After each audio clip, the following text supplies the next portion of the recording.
ना धोखा दे देबे। अरे सुनो तो। बोल। तो भाई लोग नमस्कार। अभी की बड़ी अपडेट है कि आर्यन स्टार टुनटुन यादव एक और नई भोजपुरी 2024 के बेहतरीन जबरदस्त बवाल एल्बम गाना लेकर आ रहे हैं इसी बीच में उस गाना का फाइनली पोस्टर जारी कर दिया गया है। इसी वीडियो में इसी गाना की जानकारी दोस्तों बीच में किस चैनल पर कब लॉन्च करें, कब तक सुनने को मिलेगा।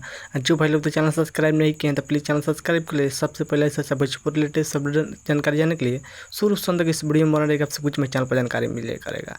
जी बोल बता दें कि आर्यन स्टार टुनटुन यादव का एक और नई भोजपुरी 2024 के एल्बम गाना पोस्टर जारी कर दिया। जब देख रहे हैं स्क्रीन पर जिस गाना का टाइटल है हमार सब कुछ खेसारी के बा। हमार सब कुछ खेसारी के बा। इस सॉन्ग को गाए हैं आर्यन स्टार टुनटुन यादव, साथ में प्रभराज ने गाना गाई है। डूट गाना होने वाला है। ये गाना भोजपुरी फन से खूब दूर पे मिलेगा क्योंकि इस गीत को लिखे हैं सुनील सागर और इस गाना म्यूजिक दिए हैं आर्या शर्मा ने। हमार सब कुछ खेसारी के बा इस गाना के अभी रेट कुछ नहीं है, फिलहाल पोस्टर जारी किया गया है। मेरा जहाँ से उम्मीद है कि हमार सब कुछ खेसारी के बा इस गाना को फ्लूट लॉन्च किया जाएगा। बीच में मेरा जहाँ से उम्मीद है कि हो सकता है कल अचानक से लॉन्च किया जाएगा। RPT music Bhojpuri YouTube channel पर आपसे बीच में देखने सुनने को मिलेगा। एक बार गाना सुनने को बहुत बेहतरीन जबरदस्त बवाल एल्बम गाना होने वाला है हमार सब कुछ खेसारी के बाप। जानते हैं कि खेसारी लाल यादव पर जो गाना आता है सुपर हिट होता है। जैसे में मनु अलवेना एक से एक गाना लेकर आ रहे हैं, आपसे बीच में खूब दूर पर देते हैं।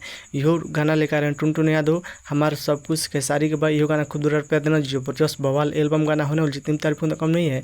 इस वीडियो में देखने को मिलेगा हमार सब कुछ खेसारी के बाद। इस वीडियो में देखने को मिलेगा सॉरी टुनटुन यादव एक न्यू मॉडल। आप लोग बताइए टुनटुन यादव के वीडियो अपडेट न्यूज़ पसंद प्लीज़ वीडियो को लाइक, चैनल सब्सक्राइब।